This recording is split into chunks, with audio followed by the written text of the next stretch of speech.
नमस्कार, मैं Dhananjay Kumar, the public India में आपका स्वागत है। बंगाल में सत्ता बदली और कल तक जो बीजेपी के लोग आरोप लगा रहे थे ममता बनर्जी के ऊपर कि बंगाल में जो है वो गुंडागर्दी चल रही है, दीदी जो है, उनके गुंडे, उनकी पुलिस, तमाम चीज़ें चल रही थी।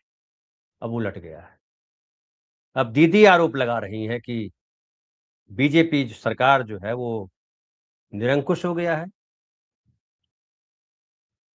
परसों जो है अभिषेक बनर्जी के ऊपर हमला हुआ। फिर कल खबर आई कि जो कल्याण बनर्जी हैं, टीएमसी के सांसद, एडवोकेट भी हैं, उनके ऊपर हमला हुआ और सांसद कल्याण बनर्जी ने कहा कि ये सरकार जो है निरंकुश है और अपने विरोधियों को खत्म करना चाहती है। उनके भी सिर पर पत्थर मारा गया। उन्होंने कहा कि हमारे भी सिर पर पत्थर मारा गया। वो पुलिस स्टेशन जा रहे थे और वहाँ पे बीजेपी के समर्थकों ने उन पर हमला किया, उन्हें घायल कर दिया और उन्होंने कहा कि वे मुझे गालियाँ दे रहे थे, लेकिन मैं आगे बढ़ रहा था, मैं अकेला था। तभी मेरी तरफ एक पत्थर फेंका गया, मेरे कपड़ों पर खून लग गया, मैं सड़क पर गिर गया। मुझे एक सीआरपीएफ जवान ने बचाया। चलिए, सीआरपीएफ जवान ने कम से कम बचाया, ये कह रहे हैं। सीआरपीएफ सेंट्रल गवर्नमेंट जो है, गृह मंत्रालय है, उसका जवान है, क्योंकि अर्धसैनिक बल है वो। हालाँकि अब तो वो जो बंगाल की जो पुलिस है, वो भी अब बीजेपी की पुलिस हो जाएगी। ऐसा ही कहते रहते हैं लोग, चूँकि पहले ममता बनर्जी की पुलिस थी। जब भी वहाँ कोई घटना होती थी तो केंद्र सरकार जो है सीआरपीएफ अर्धसैनिक बल तमाम भेजती थी। उन्होंने कहा कि पश्चिम बंगाल में पूरी तरह से कानून व्यवस्था खत्म हो चुकी है, हालत बहुत गंभीर है। दूसरी तरफ देखिए, जो अभिषेक बनर्जी पे जो हमला किया गया, उसकी बड़ी भारी प्रतिक्रिया हो रही है। जिस तरह से हमला हुआ, जिस तरह के वीडियो आ रहे हैं, उसमें साफ-साफ दिखाई पड़ता है कि गुंडाई हुई और अभिषेक बनर्जी को टारगेट किया गया, जानबूझ करके टारगेट किया गया, ये साफ-साफ दिखाई पड़ता है। और अभिषेक बनर्जी जो है कोई सामान्य व्यक्ति नहीं है, हालाँकि लोकतंत्र में सब सामान्य है, सबके मान बराबर हैं, सभी प्रश्नों के मान बराबर हैं। लेकिन जिस तरीके का लोकतंत्र हमारे देश में चल रहा है, उसमें सबके मान अलग-अलग हैं। आम आदमी के मान अलग हैं, गरीब आदमी के अलग हैं, खास आदमी के अलग हैं, मंत्री के अलग हैं, सरकार में हैं तो अलग है, सरकार के विरोध में है तो अलग हैं, हिंदू हैं तो अलग हैं, मुसलमान हैं तो अलग हैं। तमाम तरीके के भेदभाव हैं। भेदभाव हमारे लोकतंत्र की आज की तारीख में सबसे बड़ी पहचान हो गया है। और देखिए, अभिषेक बनर्जी जो है ममता बनर्जी की के भतीजा है, उनके भाई के बेटे हैं। उसके अलावा वो सांसद रहे, 3 बार के सांसद हैं, अभी भी वो सांसद हैं। अभिषेक बनर्जी बड़े दबंग किस्म के माने जाते रहे। कई लोगों ने, कल देखा मैंने, प्रतिक्रिया दी कि अभिषेक बनर्जी ने जो किया वो पाया। यानी अभिषेक बनर्जी भी मारपीट करते थे, तो हमें अभिषेक बनर्जी के साथ भी मारपीट हुई। लेकिन वो मारपीट करने वाले लोग कौन थे? ये बड़ा सवाल है। मारपीट करने वाले लोग ज़ाहिर है कोई सामान्य आदमी नहीं होगा। मारपीट करने वाले भी, जैसा कि आरोप लगा रहे हैं टीएमसी के लोग, ये भाजपा के कार्यकर्ता थे। और हालाँकि जो है, इस हमले के बाद उनको हॉस्पिटल में भर्ती कराया गया। पहले अपोलो अस्पताल ले जाया गया, फिर उनको जो है बेले-व्यू ले जाया गया, फिर वहाँ से उनको तुरंत जो है छुट्टी दिला दी गई। और ममता बनर्जी ने बाकायदा प्रेस कॉन्फ्रेंस करके आरोप लगाया कि जो दक्षिण कोलकाता का डीसीपी है और भाजपा के नेता है, उनकी तरफ से डॉक्टरों को, अस्पताल प्रबंधन को धमकी भरे फ़ोन आए और उन्होंने कहा कि जल्दी से उसे रिलीज़ करो, अस्पताल से हटाओ। ममता बनर्जी ने कहा कि अगर अभिषेक की हालत गंभीर नहीं थी तो उन्हें आईसीयू में, आईसीयू नहीं बल्कि इंटेंसिव थेरेपी यूनिट, आईटीयू में क्यों रखा गया। और उन्होंने कहा कि हमने अभिषेक को घर ले आया है, हम ले आए हैं और अभिषेक का घर पे ही इलाज होगा, ऑक्सीजन का सिलेंडर मँगा लिया गया है, जो मेडिकल ज़रूरतें हैं वो सब मँगा ली गई हैं। और अभिषेक बनर्जी का अगर आपने वीडियो देखा होगा तो उसमें उनको हेलमेट पहना करके बचाया सुरक्षा बलों ने, ये कहा गया। और अभिषेक बनर्जी वहाँ जो है, एक कार्यकर्ता की मौत हो गई थी चुनाव के दौरान, टीएमसी का कार्यकर्ता था। उसके परिवार के पास वो गए थे, मिलने के लिए गए थे। सोनारपुर जगह है, सोनारपुर, और ये दक्षिण 24 परगना जिले में आता है ये। सोनारपुर दक्षिण से, यहाँ से जो सांसद हैं, विधायक है, क्षमा करेंगे, रूपा गांगुली, अभी जीत करके आई हैं 2026 के विधानसभा चुनाव में। तो सोनारपुर गए हुए थे अभिषेक बनर्जी अपने कार्यकर्ता की मृत्यु पर, और वहां कहा गया कि उनके ऊपर हमला हो गया। बाकायदा लोगों ने टमाटर फेंके, अंडे फेंके, गालियां दी, धक्का मुक्की की, कपड़े फाड़ दिए और पत्थर भी मारे। फोटो में दिखाई पड़ता है, पत्थर चलाता है एक आदमी जो उसके हेलमेट से टकराता है, ये भी दिखता है, इसमें कोई दो राय नहीं। वीडियो अगर सही है तो हम अपेक्षा करते हैं कि वीडियो सही होगा, उम्मीद करते हैं इसे। और उसके बाद बड़ी मुश्किल से उनको सुरक्षा बलों ने हटाया और उनको सुरक्षित बाहर ले गए। उसके बाद अस्पताल में भर्ती किया गया। और बताया गया कि उसके बाद जो है पुलिस ने छापेमारी की, और छापेमारी करके जो है 5 लोगों को गिरफ्तार किया गया। 5 लोग गिरफ्तार अब तक हुए। और बताया जाता है कि रात भर वीडियो फुटेज के आधार पर रात भर छापेमारी चली और गिरफ्तार किया गया। पुलिस ने अगर इतना गंभीरता से काम किया तुरंत, तो बड़ी अच्छी बात है।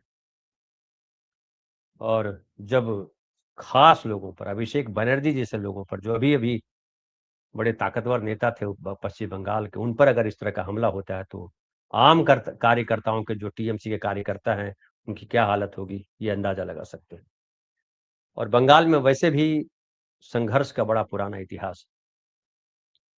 मार्क्सवादी कम्युनिस्ट पार्टी जब थी वहां सत्ता में, तो कहा जाता कि मार्क्सवादी कम्युनिस्ट पार्टी के पैरेलल कार्यकर्ताओं की का संगठन चलता था, और उनका पुलिस स्टेशन से ज्यादा महत्वपूर्ण जो है वो मार्क्सवादी कम्युनिस्ट पार्टी के स्थानीय दफ्तर हुआ करते थे।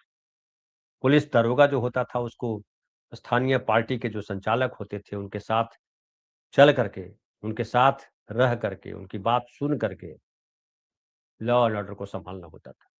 बाद में जब ममता बनर्जी आई, तो ममता बनर्जी ने सेम, बताया गया कि टीएमसी ने वही फार्मूला अपनाया, और जो गुंडे थे उस तरफ के मार्क्सवादी कम्युनिस्ट पार्टी के, सीपीआईएम के, वो ममता बनर्जी के पास आ गए। बहुत मारपीट हुई, कई लोग मरे, क्या क्या हुआ। अब बताया जा रहा है कि जो ममता बनर्जी की पार्टी में गुंडे थे वो अब इधर शिफ्ट हो रहे हैं, बीजेपी की तरफ शिफ्ट हो रहे हैं। ये खास है गुंडों के साथ। और सरकार को भी गुंडे की बड़ी जरूरत पड़ती है, क्योंकि गुंडे अगर नहीं होंगे तो मारपीट नहीं होगी, मारपीट होगी तो नहीं होगी, तो लोगों में भय नहीं आएगा, लोगों में भय नहीं आएगा तो लोग सवाल करेंगे सरकार से, सरकार से सवाल करेंगे तो फिर जवाब देना पड़ेगा, नहीं जवाब देंगे तो खराब असर पड़ेगा। तो गुंडे बड़े जरूरी होते हैं सत्ता के लिए, सरकार के लिए। गुंडे भी दो तरह के होते हैं। एक गुंडे होते हैं जो पार्टी संगठन के तौर पे गुंडे होते हैं, एक जो कोई छोटा मोटा संगठन बना के गुंडाई करते हैं, एक होते हैं जो पुलिस वाले होते हैं।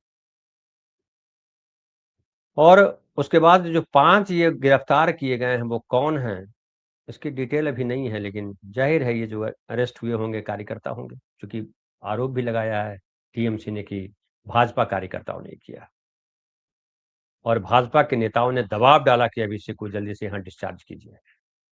इसका मतलब है कि राजनीतिक मामला है। हालांकि चुनाव के समय जो है शुभेंदु अधिकारी को भी कहीं किसी जगह, मुझे याद है वीडियो में दौड़ाया गया था, वो भागे जा रहे हैं, लोग उनको गलिया रहे हैं, वगैरह वगैरह कर रहे हैं। तो पुलिस ने जिन 5 लोगों को अरेस्ट किया है वो कौन है, भाजपा कार्यकर्ता होंगे तो छूट जाएंगे।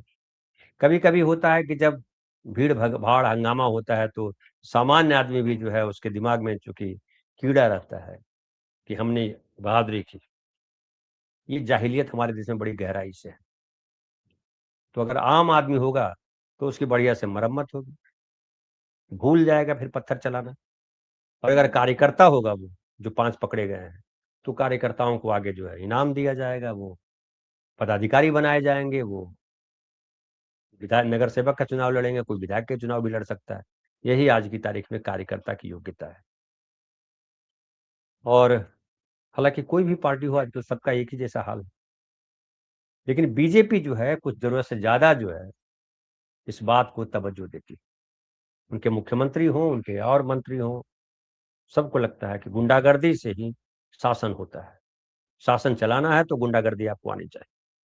आप धमकाइए खुलेआम, आप गालियां दीजिए, आप पुलिस को लगाइए, आप गुंडों को लगाइए, आपके खिलाफ जो बोले उस पर हमला कर दीजिए। ये बीजेपी ने खास चरित्र देखने को मिला है पिछले 12 सालों में। और खास ये भी है कि कई लोग, मैं देख रहा था, कल मैं प्रोग्राम कर रहा था, तो कई लोगों ने कहा कि जब बबूल का पेड़ लगाया है तो फल कहाँ से आएगा, आम कहाँ से आएगा? ठीक है, ममता बनर्जी ने बबूल का पेड़ लगाया तो अभिषेक बनर्जी पिट गए, ममता बनर्जी को भी गाली-गलौज की गई। लेकिन जो बीजेपी के नेता कर रहे हैं, कार्यकर्ता कर रहे हैं, तो वो कौन-सा पेड़ लगा रहे हैं? अभिषेक बनर्जी पर हमला करके आप कौन-सा पेड़ लगा रहे हैं? आप भी तो बबूल का ही लगा रहे हैं। तो कल आपकी पिटाई हो जब होगी, सत्ता बदलेगी और आपको ऐसे ही पीटा जाएगा आपके नेताओं को, तो क्या ये सही कहा जाएगा? जो कमेंट करने आते हैं यूट्यूब पर, कहते हैं कि बढ़िया हुआ, हमको भी गलियाते हैं, कल उनके साथ यही होगा तो क्या लगेगा? सही हुआ। देखिए, हमारा देश जो है वो, हमारे देश की जो पूरी आज़ादी की लड़ाई है, खास जब गांधी आए आंदोलन में, तो सत्य और अहिंसा को उन्होंने हथियार बनाया। हालाँकि भाजपाइयों को ये जमता नहीं है, खुद कहीं आंदोलन में थे नहीं। स्वतंत्रता संग्राम के आंदोलन से भाजपा का कोई लेना-देना नहीं। तो भाजपा थी भी नहीं, हिंदू महासभा थी, वो अलग तरीके से थी, आरएसएस का कोई संबंध ही नहीं था। और कई लोगों पे आरोप है कि ये जो है स्वतंत्रता संग्राम के जो सिपाही थे, उनके लिए जासूसी करते थे, उनको जेल भिजवाने का काम करते थे, सरकार के लिए जासूसी करते थे। इवन ये भी कहा गया कि भगत सिंह को भी इन्हीं लोगों की वजह से जो है सज़ा हुई, पकड़े गए। कई सारी कहानियाँ हैं, मैं इतिहास के उन पन्नों पे नहीं पलटूँगा। लेकिन पिछले ख़ास करके जो 25-30 सालों से जिस तरह से एग्रेसिव हिंदुइज़्म खड़ा किया गया हिंदुस्तान के भीतर, और उसके नाम पर मुसलमानों के भीतर जो दहशत खड़ी की गई। कल हमने ये भी सुना कि वहाँ दिल्ली में एक जो है लड़के को, उसके दोस्तों ने ही, हिंदू लड़का था, उसको बुलाया अपने मोहल्ले में और कहा कि कैसे बकरे की कुर्बानी होती है पता है? नहीं पता है, तो आओ दिखाते हैं। और उसको बाद पता चला कि उसको उनके दोस्तों ने ही चाकू गोद करके मार दिया। बड़ी भयावह है। कई लोगों ने कहा कि जो है ये आतंकवादी हैं मुसलमान लोग। जिसने भी किया वो बिल्कुल गुंडा तो है वो, और उसको सज़ा मिलनी चाहिए। हमने सुना कि उसको एनकाउंटर भी किया गया। लेकिन एनकाउंटर भी उसका हल नहीं है, क्योंकि एनकाउंटर भी जब आप करते हैं तो अंधा बांटे रेवड़ी चीन-चीन के देव हो जाता है। कानून का राज स्थापित होना चाहिए, और कानून का राज अगर स्थापित नहीं होगा तो इससे सबसे ज़्यादा जो नुकसान होगा, वो आम आदमी मतलब हमारे आपके जैसे लोग। क्योंकि हमारे पीछे न तो किसी पार्टी का हाथ है, और हमारे पीछे न ही किसी गुंडों का हाथ है, किसी उद्योगपति का हाथ है। तो हम बड़े पुलिस वाले भी हमारे परिचित नहीं हैं, तो हम फँस जाएँगे। ये आम आदमी को समझना होगा। और अगर आप धर्म के नाम पर, जाति के नाम पर, पार्टी के नाम पर आपस में झगड़ा करते हो, या लगता है कि हम बहादुर हैं, हम कुछ भी करेंगे तो हमें कुछ नहीं होगा, गलतफ़हमी है। बड़े लोगों पर हमला होगा तो फाइनली बड़े लोग होते हैं। आप कार्यकर्ता हो तो फँसोगे, और इतनी बुरी तरह फँसोगे कि परिवार बर्बाद हो जाएगा। ये जो कई बार आप सुनते होंगे कि हम पार्टी के लिए लड़े और पार्टी ने हमें कुछ नहीं दिया, ये क्यों होता है? क्योंकि अब झंडू कार्यकर्ता जो होते हैं वो ज़्यादा उबलते रहते हैं, और झंडुओं के साथ जो है कोई खड़ा नहीं है। उनको लगता है मैं ताकतवर हूँ, क्योंकि उनको लगता है कि मैं सत्ता का हूँ, क्या हो जाएगा? लेकिन जब टेढ़े में फँसते हैं तो प्रॉब्लम हो जाती है। तो जो 5 पकड़े गए हैं, उनका क्या होगा, फ़ॉलो-अप होगा तो मैं आपको बताऊँगा। लेकिन ये जो हो रहा है, ये हमारे भारतीय लोकतंत्र के लिए बड़ा खराब है। और देखिए, नरेंद्र मोदी जी पर कई तरीके के आरोप लगते रहे, जब वो वहाँ के गुजरात के मुख्यमंत्री थे। अमित शाह जी पर कई तरीके के आरोप लगते रहे। और अभी अगर सुब्रमण्यम स्वामी को कई बार, चूँकि पब्लिक इंडिया पे तो कई बार उनका इंटरव्यू लिया है, नीलू व्यास जी ने, उसमें खुलेआम उन्होंने बताया, अमित शाह कैसे आदमी हैं, नरेंद्र मोदी कैसे आदमी हैं। और राजनीति में अगर गुंडागर्दी घुस जाती है, घुस गई अगर, या घुसी हुई है राजनीति में गुंडागर्दी, तो फिर जो है लोकतंत्र भी समाप्त है और पार्टी भी समाप्त। कोई अगर ये सोच रहा है कि गुंडाइज़्म के बल पर हम शासन करते रहेंगे या पार्टी चला लेंगे, तो भ्रम में है। आम आदमी संख्या में है और वो वोट देते हैं, भले उनका वोट अभी काम करता दिखाई ना पड़े, लेकिन जब एक बार पासा पलटने लगता है तो वो आम आदमी बहुत भयावह रूप ले लेता है। कई बार ऐसा हुआ है, आगे भी होगा। लेकिन ये जो बंगाल में हो रहा है वो किसी भी कीमत पर सही नहीं ठहराया जा सकता। हमने देखा कि भाजपा के कई सांसद भी बोल रहे थे कि जैसा किया है वैसा होगा। आप हिंसा को बढ़ावा दे रहे हैं। आपको अगर लगता है कि आपको सत्ता मिल गई है तो 2-4 हज़ार साल बैठे रहोगे, सत्ता पर जिंदा रहोगे, मुश्किल है। ममता बनर्जी को भी यही लग रहा था कि हम सत्ता में आएंगे तो हटेंगे नहीं। यही अभिषेक बनर्जी चैलेंज कर रहे थे अमित शाह को कि 4 तारीख के दोपहर तक रुक जाओ, फिर पता चलेगा कौन किसको टांगता है। हालांकि अमित शाह जी ने भी वैसा भाषण दिया, उल्टा लटकाएंगे, फलाना करेंगे। तो अब आ गए हैं सत्ता में, लटकाइए। आपके पास पुलिस है, आपके पास सीआरपीएफ है, आपके पास तमाम तंत्र है, अब तो कोर्ट भी है, तो लटकाइए जिन जिन को लटका देना है। लेकिन ये ख्याल रखना होगा सबको कि लटकने की बारी फिर कल आपकी भी आएगी। और बोया फूल, बोया पेड़ बबूल का, आम कहाँ से पाए, ये जो दोहे की लाइन है वो इसलिए है कि आप भी बबूल रोपें, बोएं, ऐसा नहीं, आप बबूल न रोपें। आपको अगर चाहिए कि हमारा भविष्य सुरक्षित रहे, हमारे बच्चों का भविष्य सुरक्षित रहे, तो आप बबूल का पेड़ न लगाएं, आप आम का पेड़ लगाएं। ये मैसेज है इसका। बहरहाल बहुत बहुत धन्यवाद। अभी देखते हैं क्या क्या होना है। मिलते हैं फिर कल। बहुत बहुत धन्यवाद।